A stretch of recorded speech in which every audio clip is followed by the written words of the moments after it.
லக்ஷ்மி குபேர பூஜை அன்னைக்கு நான் எடுத்தது. இது பார்த்திங்கன்னா அன்னைக்கு நெல்மணிகள், அதாவது நவதானியங்கள் 3 பவுலில் போட்டு வச்சுருந்தேன். அந்த குபேர பானையில் பச்சரிசி, துவரம்பருப்பு, நாணயங்கள் அந்த பானைக்குள்ளே இருக்குது. ஆல்ரெடி ஃபில் பண்ணி வச்சுட்டேன்.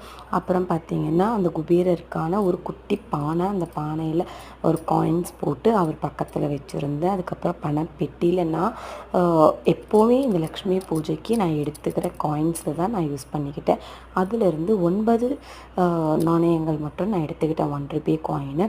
அதை பார்த்திங்கன்னா தாமரை இதழில் மடித்து குங்குமம் வச்சு லக்ஷ்மிக்கு பாதத்தில் வைத்து அதுக்கப்புறம் குபேரர்கிட்ட காமிச்சு நம்மளுடைய குங்குமமும் எடுத்து நம்ம ஒரு பவுலில் போட்டு வச்சுக்கணும். அதுக்கப்புறம் பார்த்திங்கன்னா அதை பணம் எங்கே நம்ம அதிக வைப்போமோ அந்த இடத்துல நாம் வைக்கணும்.